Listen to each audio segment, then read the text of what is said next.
Odd Conduit Media. What's it gonna be? You are now listening to the Hyrule Podcasters!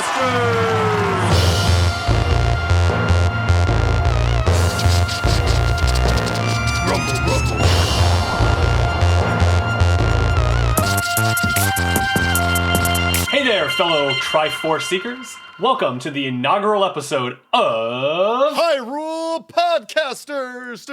I'm your co-host, Ben. And I'm your co-host, Pat. On this podcast, we play through each game in Nintendo's Zelda franchise. Yep.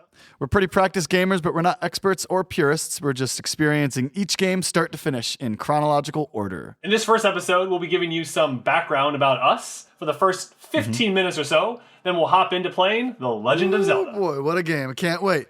Let's collect some triangles, catch some fairies in some bottles. Oh, yeah. Right? I think that's what most of the game's about, I think. You know it.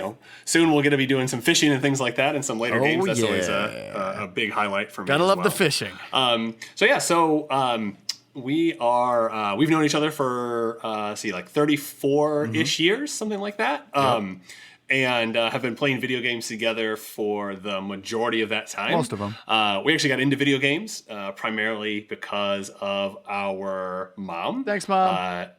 Her and our Aunt Becky would play video games after we had gone to bed. They had an NES that they played. I think back in the day, they probably played it on Atari. And they were just kind of like always playing video games around us. And Mom really kind of like introduced video games to us. And, for sure.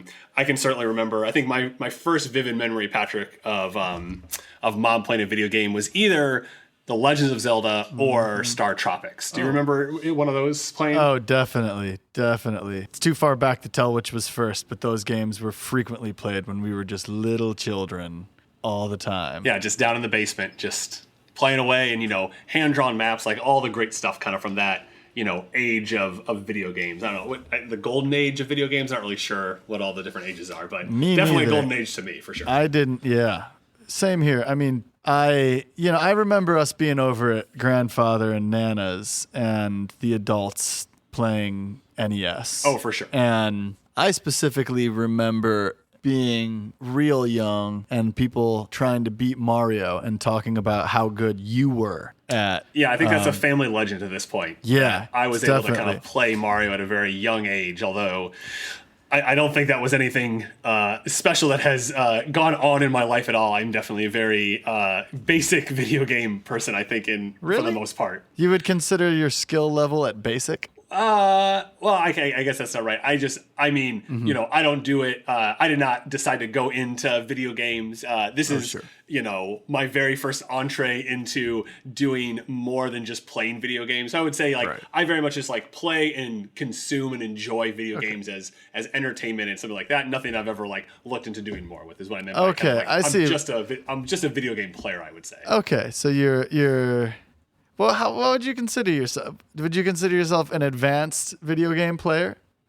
Yeah, I would say so. I think, stacked up against, it really depends on the genre and whatnot. Like when it comes to first-person shooters, I am consideredly not very good at those. Fighting games outside of Super Smash Brothers, not very good at those. Yeah, same here. But I have probably beat most games that people think of as kind of the big Nintendo games, right? I've always been a Nintendo person. I've never had a PlayStation, never had an Xbox, really just kind of had a Nintendo. I would say in the last maybe 5 or 6 years, I've gotten a little bit more into some PC gaming. But I'm playing all the old stuff. I play almost nothing new that comes out on PC. I played BioShock after it had been out for 5 years, like things like that, right? I'm always playing games that are, 5 or 6 years old, primarily because I've always had an old computer. That'll do it. And you can't play the newest stuff on older computers usually. So I ended up some of it. That route.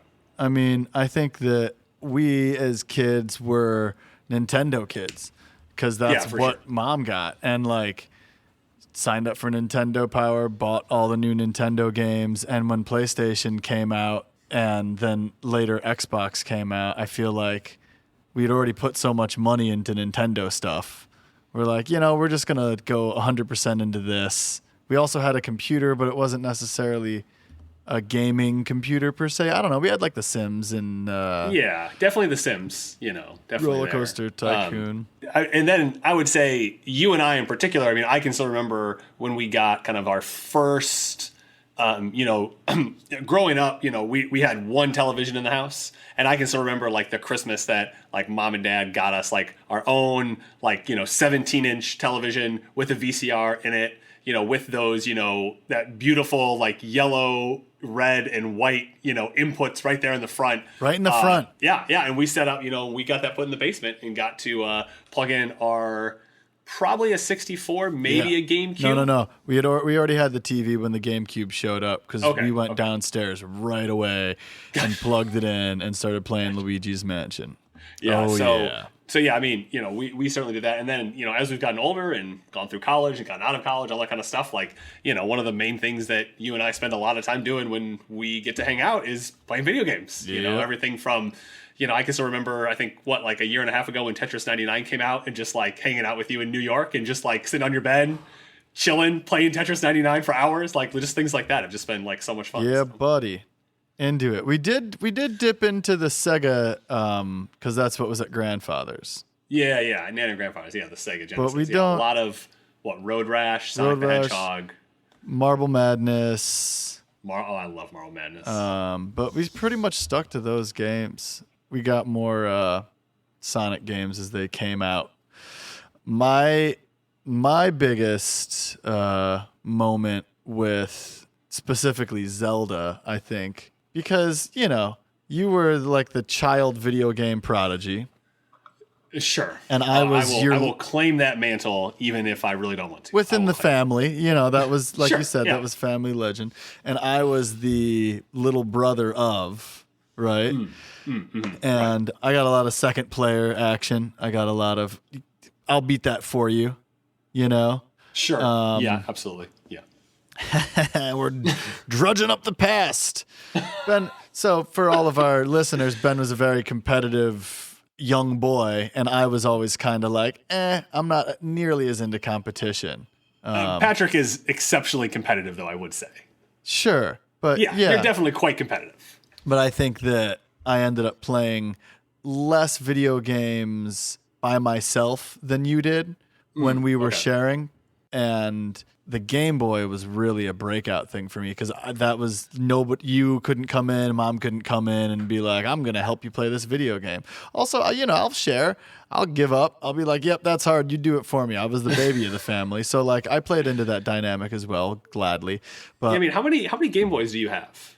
Oh yeah, that's right. Like how many? I mean, that's really the story, right? When it comes to Game Boys, I mean, you have a whole shoebox full of regular Game Boys, Game Boy Advance, DSs, 3DSs, 2DSs. Yeah, I have the original Game Boy that we used as kids. I've gotten a couple Game Boy Colors, the purple ones, since then, and I have 4 DSs. I just sold a Game Boy 3DS. I still call them Game Boys. I just sold a DS. Is that the cat? Is that the beans?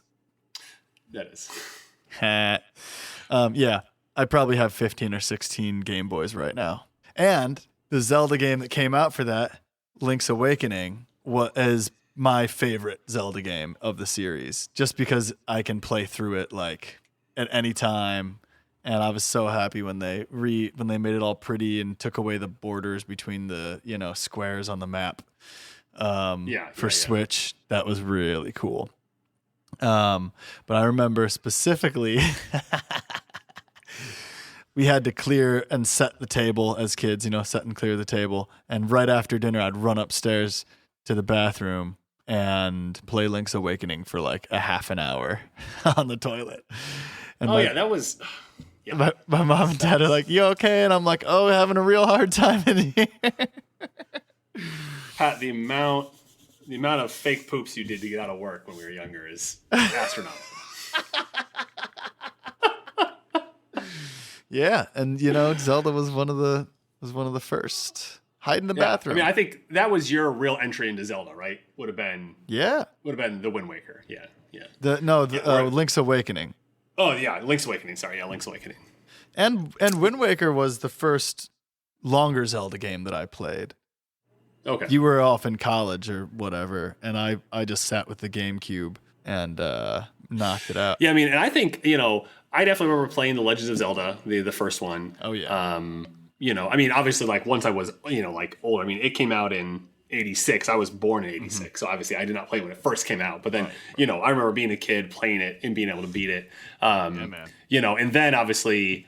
A Link to the Past, which was probably like 92 or 93. Like it was somewhere in there. Yeah. And I know we got a Super NES like pretty early on. Yeah, for sure. Like that was certainly something that we got like nice. Oh yeah, early on. We didn't waste any time with that at all. Yeah, that's where I probably spent the most amount, of my time. Like that was probably the most formidable like game for me in the Zelda series. And then I think you and I would have played Ocarina like somewhat together. Yeah, but see, that was another one of those games that I didn't play a lot of, I don't. Yeah. Cards on the table.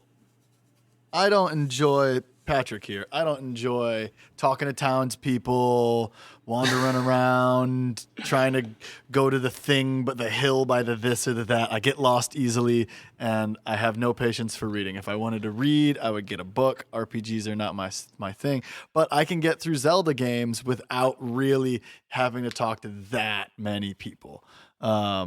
It's just the appropriate amount of interacting, of character interaction. And I'll suffer through the extra stuff just because the games are so good. But I'm really in it for the action and the puzzles and the lore and the music and the artwork. Talking to people really bugs me. So again, we're playing Ocarina, and I'm just like, this is so boring. You got to walk around and talk to everybody in the village to figure out how to get out of there. It's like the first 2 hours of that game is spent doing that for me. And I'm also a purist. Like up until this year, I've refused to use guides, which I just have changed because I think that's I found 10 years ago that I'm like, oh, I want the story, I want some of the action. I'm using a guide to get through chunks of this just because I'm here for the story element of it, right? I'm not necessarily, and it's just like I just don't have the time. Like, I don't have the time to be like, oh, I have to talk to 15 people to find the right person. I'm like, I'll just talk to the one person that tells me the right thing, so that way I can keep the main story progressing. I'm definitely not like I gotta go do, like, speaking of like the newest game, Breath of the Wild. I'm not finding every Korok seed. I'm not doing most of the side quests. Like that is not how I'm spending most of my time. I'm pretty much doing the main storyline, and I think just kind of pivoting a bit here to the conceit of this podcast. Really the idea here is we want to play through each of these games one at a time, more than likely in release order.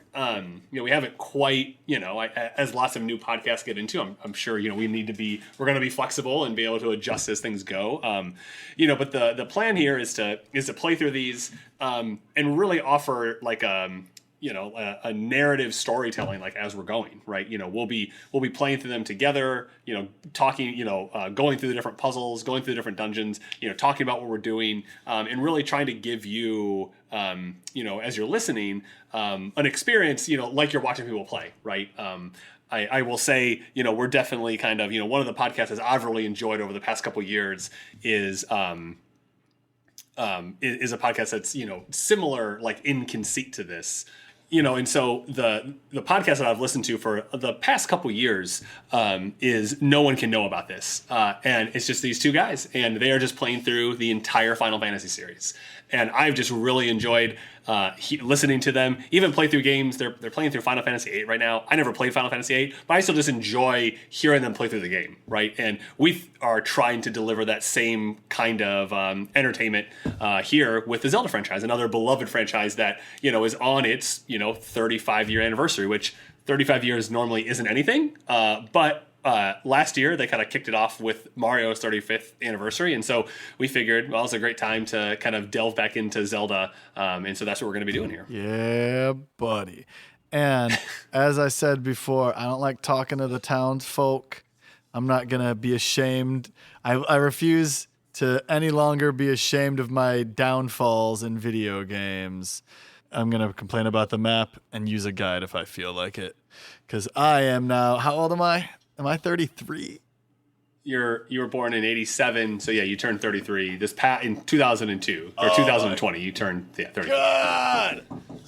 When did I get so old? Well, I've been lucky enough to have the Zelda franchise and my brother to grow up with. So let's get it. So here we are. We're going to be doing, as it would seem the most appropriate place to start, with the Legend of Zelda. I will say we are not Zelda trivia nerds. I actually haven't even read like the Hyrule Compendium.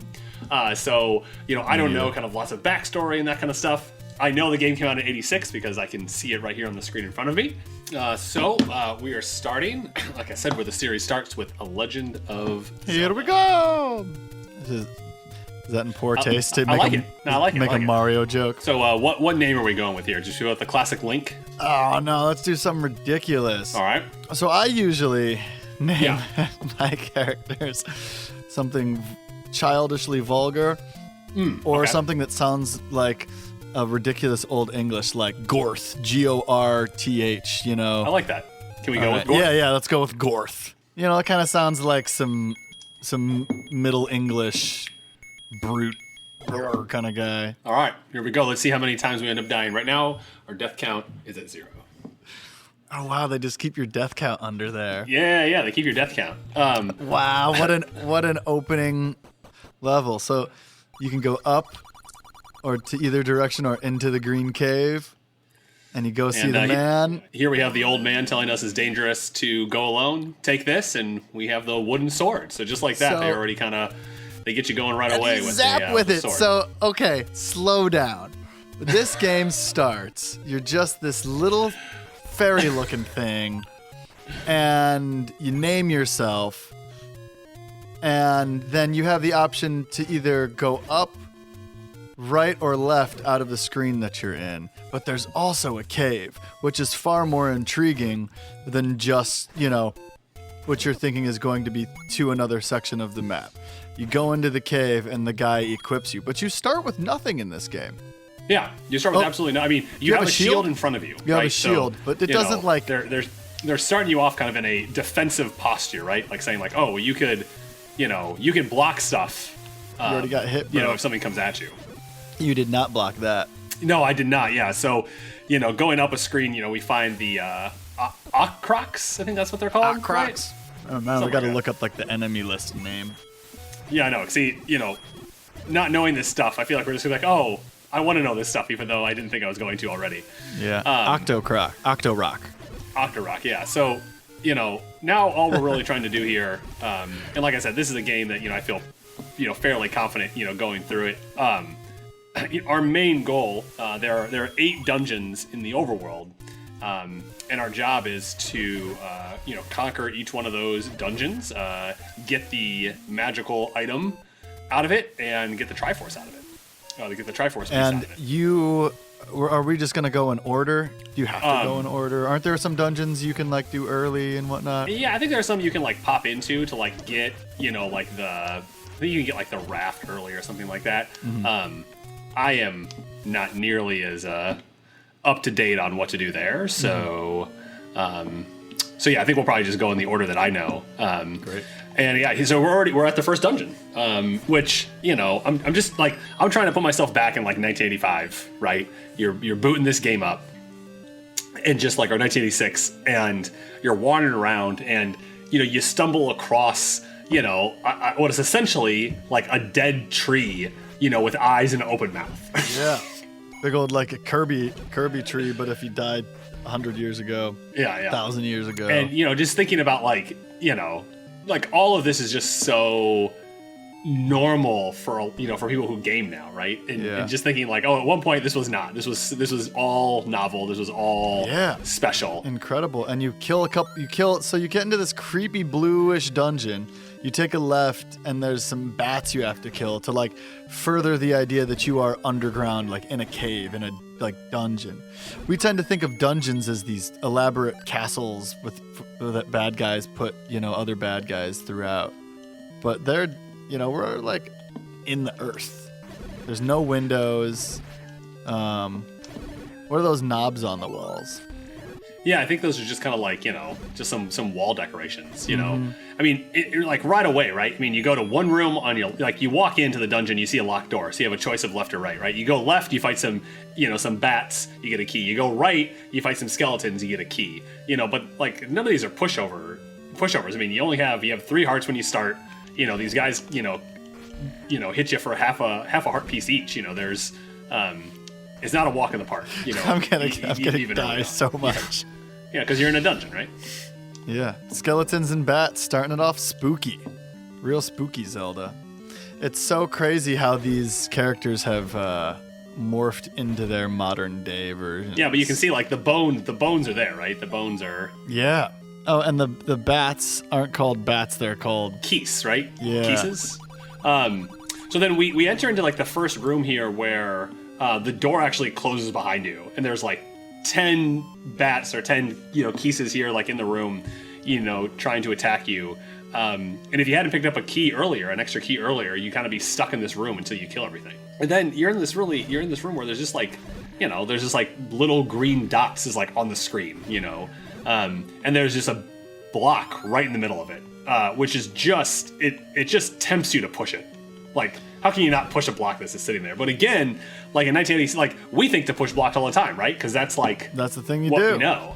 You push blocks. But like in 86 where you're like, oh yeah, I should push blocks. Like I don't know. So I know. It's such a Zelda thing too. In Soul Calibur 2 for GameCube, the hidden character is Link, specific to GameCube, and one of his moves is that he like hits you and then hops around you and pushes you like he's pushing a block. There are like few things as iconic as pushing a block in the early Zeldas. But like you said, you wouldn't know to do that, Yeah. And so now we're running into our second kind of like old man here. So the first old man gave us a sword, and this old man is telling us the eastmost peninsula is the seas. Who are these old guys? They're like sages and wise men in every Zelda game. Yeah. But I mean, these are definitely in like the crappiest positions compared to some of their like brethren, I feel like. This dude lived in a dungeon. The first dude is just living in a cave. Yeah. That's raw. Yeah. That's no way to live. So we just got the map, which kind of opens map. up, we can see kind of like what we're here in the middle of, kind of like a elongated plus sign. It's kind of what this first one looks like. Yeah. And again, like just trying to so here we have our first new bad guy that we've seen. And so these guys throw boomerangs. Yeah, they're little I am actually fat dudes. Close to... Okay, I just died. There we go. Bloop. Classic. So when we were kids, our rule was you play until you die or until you beat 2 levels. That didn't really work for Zelda. No. Though, because, you die frequently and the levels are really long. Right. So Zelda's kind of always been a game that you can just like pass back and forth, but you need like a mutual understanding to do that. But I feel like it's one of those things where like if you died, you're definitely giving up control. Yeah, definitely. Yeah. Oh yeah, for sure. But I died constantly, whereas you died barely at all. It probably would have been more equitable, to be like, Patrick, everybody gets to play for 10 minutes, Sure. For Zelda at least. Right now we're playing over emulators and ROMs distant from each other, not only because we live in different states, but because we can't hang out right now. Because COVID-19 is ravaging the globe. Right. Yeah. We are starting this project at the height of the pandemic. When COVID is at its worst. And maybe one day somebody will be listening to this and this pandemic will be a distant memory. But right now we're adapting. Ooh, did you just get a bow? Yeah, I just got the bow. So this is interesting. The game kind of switches from an overhead view to a side-scroller view without actually changing what Link looks like. You're right. Yeah, I never really thought it's about really that. crazy. Yeah. You go down a ladder and you walk along a floor, and then you walk up a ladder to a platform to get the bow.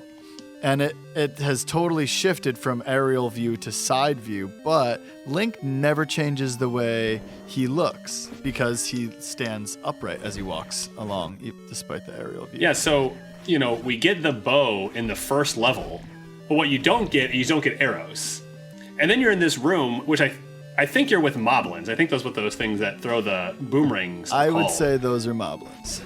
And if you decide not to kill them, you just wouldn't get the boomerang. Oh, right. If you just evaded them, then you wouldn't get it. Yeah, it's just a drop. It's just like it's a room drop. Ooh, now here are the scariest things in this whole game. The hand. I think they're the scariest thing in the series. Yeah, that just come down, scoop you up, and Ben's currently trying to get to some rupees after killing a few of them.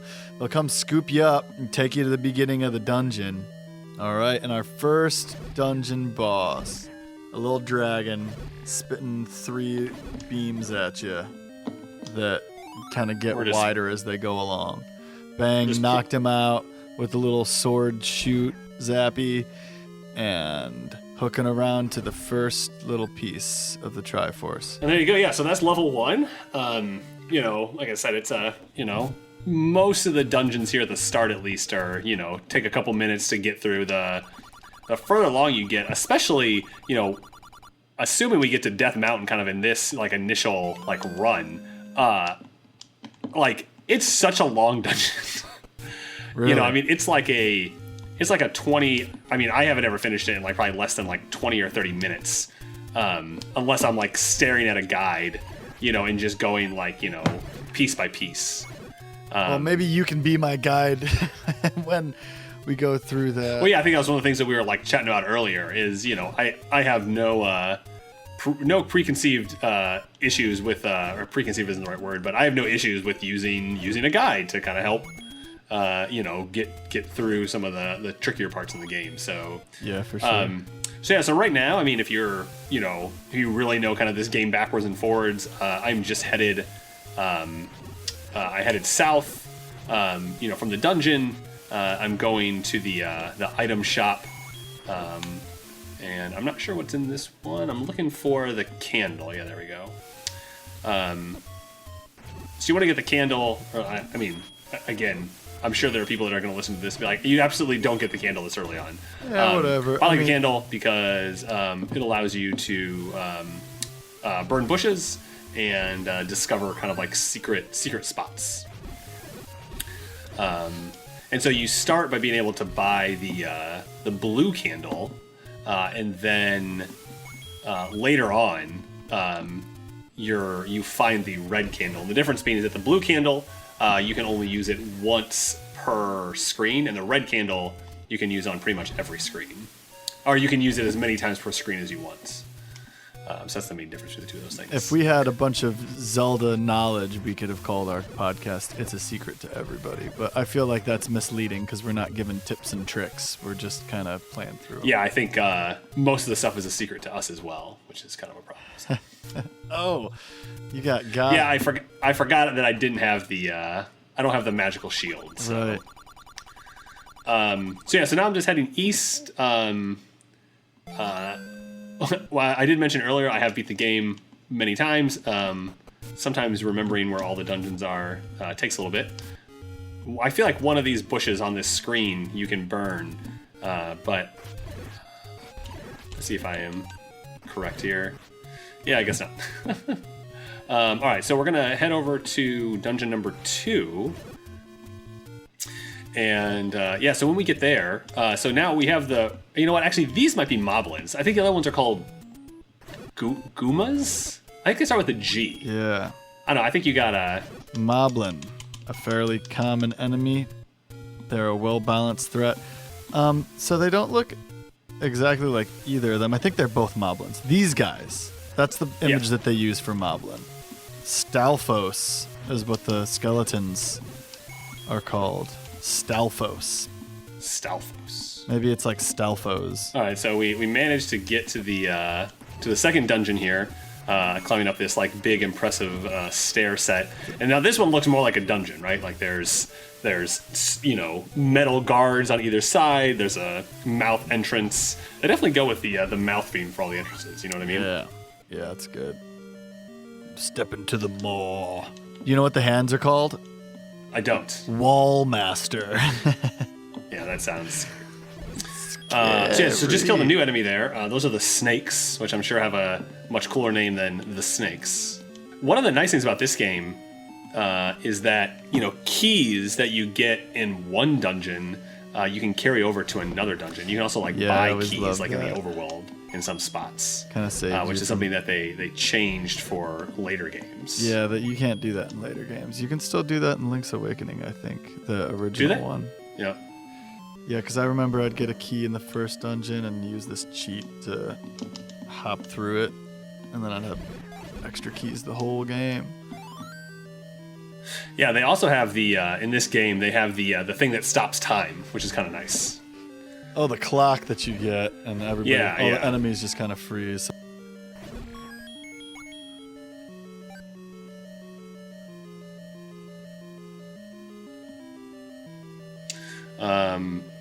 I love the dungeon music. Oh, I know. It's just such classic music, isn't it? Yeah.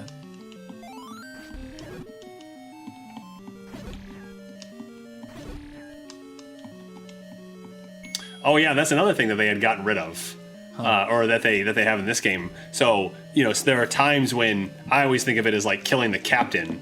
When you kill the captain, everybody else on the screen also dies. That was a part of that group, right? Really? So, I just. That's why everybody disappeared when you killed the one guy. Yeah. Well, I didn't realize they did that in this game. Yeah, I think I'm not an expert on the Adventure of Link, but I'm pretty sure this is the last one they do this on. Oh yeah, the Adventure of Link. I'm anything but an expert. There we go. Yeah, I mean it's a tough game. Yeah, so that was the room that has the blue version of the people who throw the moblins. I think they're all moblins.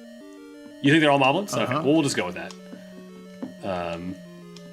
I could say our listeners could correct us, but we're gonna probably beat this game before we release any podcast, so they won't be able to correct us, at least not in real time. Nope. Yeah, and then one of the other nice things about this game is right from the bat, if you have full heart containers, they give you if you have full heart containers, you can shoot energy out of your sword. Yeah, which is just such a nice little. It's just a nice little bonus, kind of. I beat the first boss, that way by just kind of standing in the corner, and just kind of firing off laser beams at his head. Yeah, knock him out. There's a little bit of that in the other games, right? Most I games think it's have after that. you've Breath of the Wild upgraded doesn't. a sword or something like that. I think you mixed your sports metaphors. You said Did I? From the bat, and I believe it's from the jump, which I'm assuming is a basketball metaphor, and off the bat, which is a baseball That seems right. metaphor. All right, so the benefit of getting this room done is you actually get an upgraded boomerang, but I am really struggling in this room. Yeah, they got you again. All right, and here we go. Yeah, just hopping right back in. Sorry about that. No, not sorry about the death, but we are definitely going to die sometimes. But got back into the room, and I now have the magical boomerang, which has the very nice property of being able to go the entire length of the screen. Wow, that's such an upgrade so quick. Yeah, and I mean that's the thing. They give this to you, second. Now, what I think would actually happen is if you get to this dungeon, right? If you didn't get the boomerang the first time, I wonder if you would get you'd get it this time instead, right? Oh, that's an interesting. Maybe that's the idea. Is we're gonna give you, this really useful weapon. We're gonna give you 2 shots essentially at getting this useful weapon. So, all right. So what do you see? So we just we're in this room that's like a sand covered floor, and there was this fireball looking thing attacking me. Yeah, like a snake made up of little fireballs, and there were 2 snakes. Dungeon number 2 also is kind of interesting because it's when you're in it, there are multiple opportunities to either kind of use keys, or you can just keep blowing up walls, right? And in fact, we just ran into another old man who says, Dodongo dislikes smoke. And your job from that is to figure out that, what that means is that I should use bombs and put them in Dodongo's mouth, which, I mean, I get you only have so many lines when you're translate over from Japanese and stuff, but that's cryptic. That would be, I think most people would find that tough to, realize what they might be referring to. Yeah, maybe. I mean, you got a lantern that could cause smoke and bombs that could cause smoke. Those are your two options there. That's true. All right, so we just got our 8 bombs fighting these boomerang wielding baddies. They also give you 4 bombs when you clear that room, so I think they're really trying to teach you how to do this. So all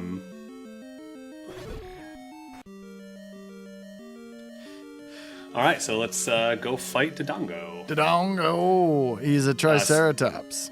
Yeah, and I am feeding him bombs. And then he gets a big look on his face and has a little burp bubble. Oh! And it only takes 2 bombs. Oh, those are called moldworms, by the way, the little fire worms. Oh, okay. So there you go. So, depending on how many times you die to the boomerang-wielding baddies, you're talking, 15, 20 minutes or so can probably get you through those first 2 dungeons. So now, is kind of the time where, if you have enough money and you kind of know where some secrets are, you can actually kind of pal around the screen and grab a couple nice things, and that is what we are going to do. So we are going to, there are a couple spots in the game that have secret rupees, and we are going to go and grab those right now, and then we are going to go get the second sword, which is the white sword, which is at the top of the waterfall. It's a secret to everybody. This is a moblin just hiding in a cave with rupees. You gotta giving us money, right? I mean, I like that because it kind of shows that, just because they're a moblin, doesn't mean they're a bad guy, right? Yeah, or just because Link is going around slaying moblins and trying to save the princess in Hyrule and all that, doesn't mean that he's not afraid to get his hands dirty and deal with the moblin every now and then. So they put a betting game in here as well. So if you kind of go to the easternmost portion of the map, you find a green tree out there, and it has inside of it has a guy, and if you pay him 10 rupees, you will randomly get either more rupees or you'll lose some. And for the record, Ben is not taking the risk. Yes, that is true. So then the next one we need to grab is we have another old man, and it's old woman we pop this in here and it time. says, show this to the old woman. He's saying show it to the old woman. He's not an old woman. He is not the old woman. Yeah, he is not an old woman. Okay. Yeah, he's an old man. And so we need to figure out kind of where to go with this thing and who to give it to. So, all right, and then now we're being attacked by a whole bunch of spiders. They definitely kind of have that chaotic movement to them, which they just hop in whatever direction they're about to hop to. Yeah. We'll get you. So we have our first opportunity here to buy the magical shield. It's 160 rupees. I don't know. For now, I'm just going to keep dodging fireball. I mean, the thing that it does is it lets you dodge more projectiles. So right now, your shield can block arrows and boomerangs. And after you upgrade it, you're able to block fireballs that are shot at you, which is very convenient. Very convenient. We have 163 rupees currently. So we are on. So we got that letter. And now we're pretty much just making our way back to get the upgraded sword. So there's a waterfall, and we have our first of the scariest bad guys in the game. Oh, boy. Do you know their names off the top of your head? What those things Lionel. called? The Centaurs that Lionels. Shoot. Lionels, that's right. Yeah, and this is great because I'm just playing Breath of the Wild all the time right now. And the Lionels in that game are crazy. Ben is just running away from this blue. That is true. I did just straight up run away. It seemed like the most prudent cause. But we did manage to upgrade our sword. And so we now have the second level sword. I don't know what the power rating is, but my assumption is it probably does about 20 or like 50% more damage. And then this is probably one of the more interesting ones in the game. So inside the waterfall, like in that same area as the sword, there's this creepy old lady, and it says, "Pay me and I'll talk." And you're looking at 3 different pricings, 5, 10, and 20 rupees for what, I guess advice is what you're thinking. Yeah, do you want to pay her anything? Let's give her 10 rupees. This ain't enough to talk. Wow. Well, that's messed up. Ben's not trying again. I'm not trying again. So we're expertly going to dodge a couple boulders. Expertly dodging the falling rocks. We're going to dodge a Zora shooting at us, and then we run into a river that we effectively have no way to cross as of right now. So that kind of forces us to go back south here. We're going to see if I remember which of these bushes is the right one to burn. That's not the right one. You got to leave the screen and come back here because you can only use your flame Right, once. Yeah, I can use it once per screen until I have the red one. Yeah, so see the blue Crocs was used to take 2 hits, now only take 1 hit to kill. So that's not the right spot. You'd think I remember when we talked about doing this, and I was like, oh yeah, like I know where, like I remember where everything is. And I definitely don't remember where everything is. Well, that's impressive. So he's going around burning random bushes. Well, not completely random, but it's just a crazy thing that this game just had. Like, isn't there a dungeon entrance that's just a bush that you have to burn?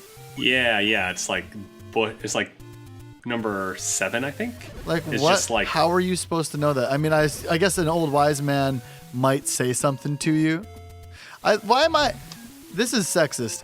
I keep calling the old guys old wise man, and I keep calling the old women crazy old ladies. I mean, that's the patriarchy, man. That's just like the patriarchy screaming in your face. We gotta, first of all, crazy isn't an appropriate word to be using. There's a lot of people that suffer from mental illness who probably won't appreciate that. Second of all, there's another wise old lady. And she doesn't want anything. So we gave her that blue piece of paper that the other guy gave us, and now she's selling us dope medicine. So we got a choice between red and blue. We should be reading this dialogue, like in voices and character. Oh yeah, I guess I should probably read Oh yeah, do we want to kind of figure out like some voices for some people? Yeah, I'll do Link. Get it? Uh-huh. Does he have any dialogue in any video games? I mean, that's the whole point. I mean, I think that's one of the things that makes him a great protagonist, right? Like you get to imprint yourself onto him. So yeah. Okay, here's a guy. Buy something, will you? And he's got a shield, a bomb, arrows. And so we are going to buy arrows and have those. Yeah, so they give you the bow in the first level. They don't give you any arrows. You have to come out here and buy arrows yourself. That little guy in that cave was different than everybody we've seen. He was wearing the same color scheme as Link. He had a beard, it looked like. Are there like more people that look like Link? Really makes you wonder. Oh, he's back, boy. This is really expensive. So he's got a key, a little blue ring, and a piece of meat. And we're gonna need that piece of meat later, and ideally have the ring later, but don't have quite enough gold. We're sitting at rupees. We're sitting at 43 rupees right now. We spent all our money, and we gotta go kill some moblins to get it back, or go to more secret rupee spots. Apparently, you know where all that stuff is, Ben. I'm trying. So now we're just gonna head back, and we're gonna head down to dungeon number 3. Going south. Right into another metal dungeon looking thing. Something's mouth. This one's all green. And Link's skin tone is mucho different now. Oh yeah. You see that? You see like how like yeah, there's something going on there in a couple of these dungeons where your skin tone is very different. The lighting in this dungeon changes Link's skin tone. It's all explainable. And so we just found a new enemy here. Pat, do you know what the slimes are called? I'll look it up. Again, I'm so glad that people aren't listening to this in real time, because I'm sure they'd be yelling at us for not knowing the names of these things. Yeah, maybe we should do some research. Yeah, like some actual like prep work before we decide to like jump in. An outline that's more than like 5 sentences. Okay, and now these are probably the second most scariest bad guys in the game. The ones with the shield and the sword that just kind of keep coming at you and coming at you. Yeah, they're bad. So the Lionels have the head of a lion, the torso of a pro wrestler, and the body of a horse, correct? Or do they have hooves? I feel like they have hooves.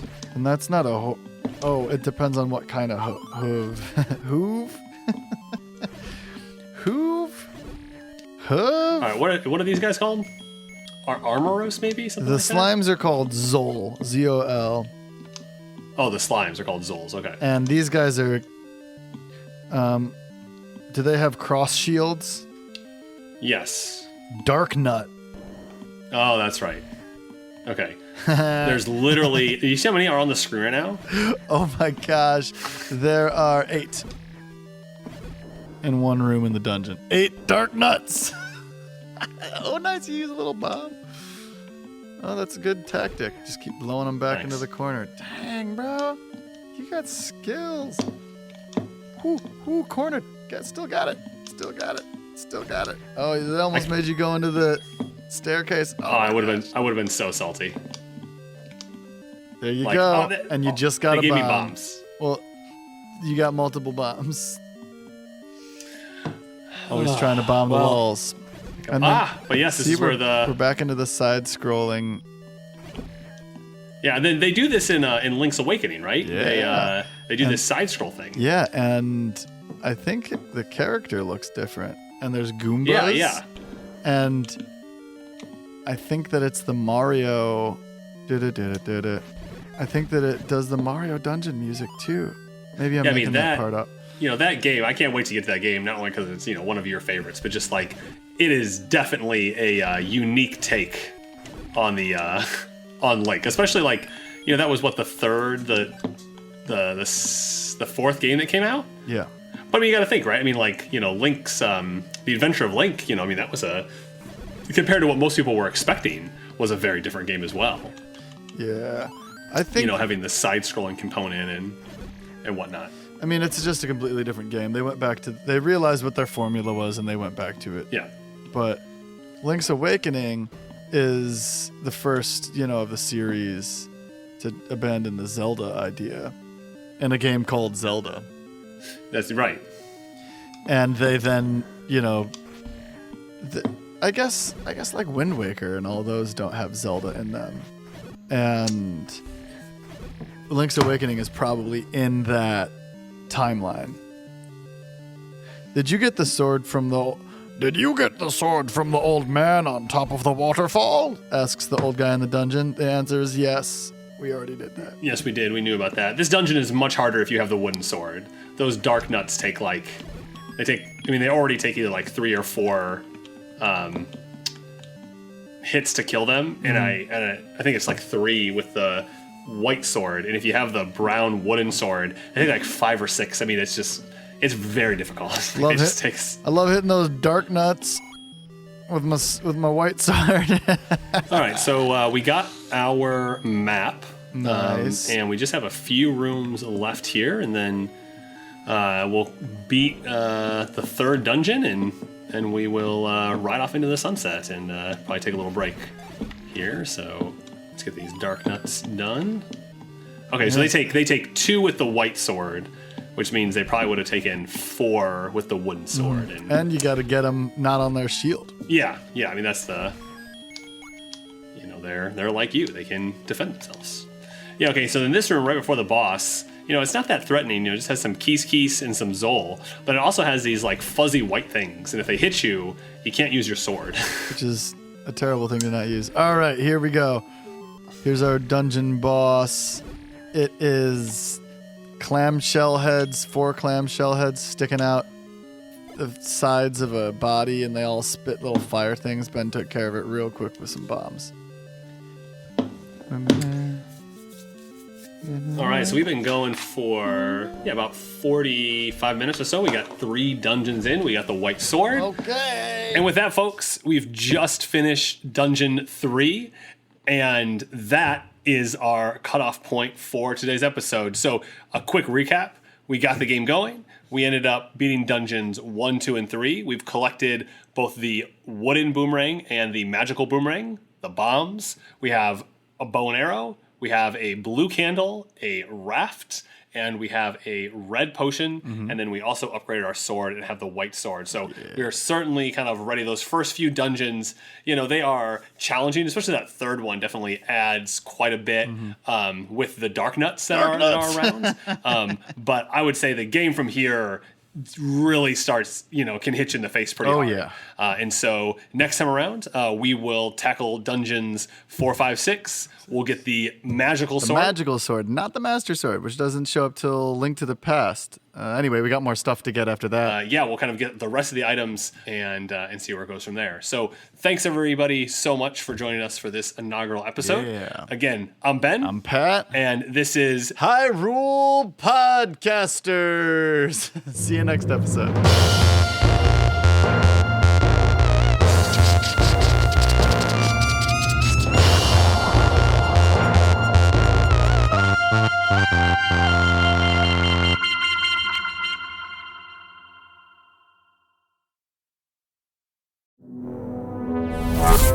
Odd Conduit Media.